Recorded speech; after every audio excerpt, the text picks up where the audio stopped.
Peace be upon you. Today we're going to talk about a new lesson which is sets. I'm Mr. Ayman Arif.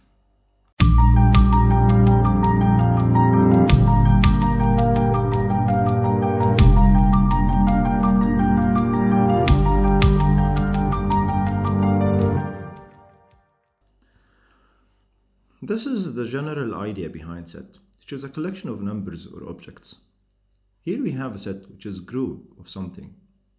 And we know that each object is called element or member. Then we can identify each element or member of this group by digits. And we're gonna use these digits to form any number. Then this is a set of digits, and we're gonna use it to write any number, like starting from 0 till 9. This is a set. This is mainly the concept behind set, which is group of something, and you're gonna define it by a set, such as if your name is Ayman, then the group for the letters of my name becomes, for example, this is a group of my name, becomes then A, then Y, and then M. We cannot repeat A twice, then we took it already, and then N. This is a set. What about set notation? Here we have like a bunch of explanations or symbols for the set notation. First of all, belonging set. We can say this is belonging. We can say it is an element of, or we can say is n. Then this symbol like that, like an E, it represents an element belonging or inside the set. What about if it's not an element of? What about if it's not n, the set itself? We're gonna make it like that. This is not belonging to the set. What about the symbol, which is n of A? That will represent the number of elements inside the set. For example, here we have a set of prime numbers less than 20. Then the set of prime numbers less than 20 becomes 2 and 3 and 5 and 7 and 11, 13, then 17, then 19. These numbers are prime numbers and less than 20. Then 11 belonging to the prime numbers or belonging to the set of prime numbers less than 20, because here we found 11. What about 15? Not an element and the prime numbers less than 20. What about the number of elements inside the set? We're gonna count them, which is 1, 2, 3, 4, 5, 6, 7, 8 elements. Then n of P becomes 8 elements. Next concept will be finite and infinite sets. Set A is a finite set if n of A, which is the number of elements inside this set, has particular defined value, such as this set, which is prime numbers less than 20. What about infinite set? Could be counting set. Like for example, the counting set consists of 1, then 2, then 3, then 4, then this is infinite set. Okay. What about equal sets? This is a new idea. If you have two sets are equal, then they contain exactly the same elements. Like this example, here we have 4 and 1 and 8 in the first set, could be set A. About set B, we have 8 and 4 and 1. Then set A equals to set B. What about subsets in all? In subset, we have two parts.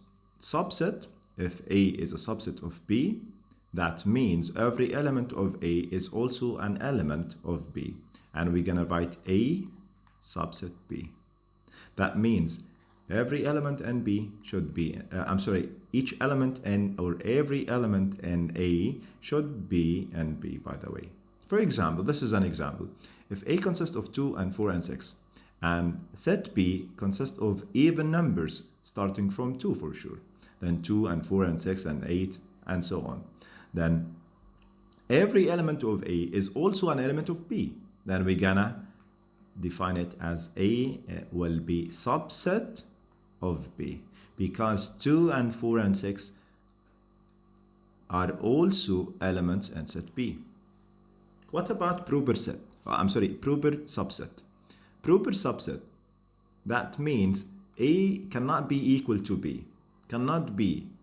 For example, if A equals 1 and 2 and 3, and B equals 2 and 1 and 3, is A proper subset of B? Completely no. Then A will be subset of B because A equals B, right? But if if D, for example, another set, which is a third one, consists of 1 and 2 and 3 and 4 and 5, in this condition you can say A proper subset of D. And you can say, by the way, A subset set of D, because each element in A are also elements in D. What about empty set? Empty set means phi, and we can use phi to determine, to represent that we are talking about empty set. Or we can use like empty set, like just only brackets without any elements inside this brackets. Then obviously the empty set should be empty, out of elements, out of members. Then if I'm asking about perfect squares between 150 and 160, this is empty set. Got the idea? Okay, let's deal with this example. He said, let's P be the set of letters in the word amateur and Q be the set of letters in the word team. Then list the elements of P and Q. Then set P consists of A, then M, we cannot repeat same element, then becomes T, then E, and U and R. This is the first question, question A. And then this is a curly bracket. What about set Q consists of T, E, A, and M? This is the first question. What about P?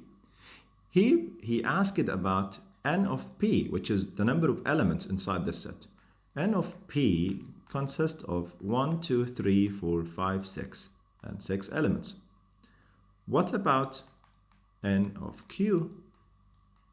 Consists of 1, 2, 3, 4 elements. What about question C? Here he asked you directly, decide whether the statement is true or false. Is U as a letter belonging to or an element of Q? Then let's test that. Any U here? No. Then U belonging to Q is false. This is the first one. About the second one. R not belonging to Q. Yes, R not belonging to Q is true. What about the third question? P is subset of Q. Let's test that. That means every element in set P should be in Q. A, yes, we have A. Let's use different color. A, yes, we have A. M, yes, we have M. T, yes, we have T. E, yes, we have E. U, no, we don't have U. We don't have R. Then, obviously, we can say that P, subset of Q, is false. What about the last one, which is the fourth one? That Q, proper subset of P. Then let's use the green color to match. That means every element in Q should be in P. Then T, yes, we have T. E, yes, we have E. A, yes, we have A. M, yes, we have M. Then as a conclusion, we can say, yes, is it true? Or the statement is completely true. That's it. I think this lesson is really an easy lesson, like starting for sets and Venn diagrams and so on. These exercises you're gonna deal with and try to think about these exercises and just only send me your solutions. This is my WhatsApp. Thanks for watching and share this video please. Assalamu alaikum wa rahmatullahi wa barakatuh.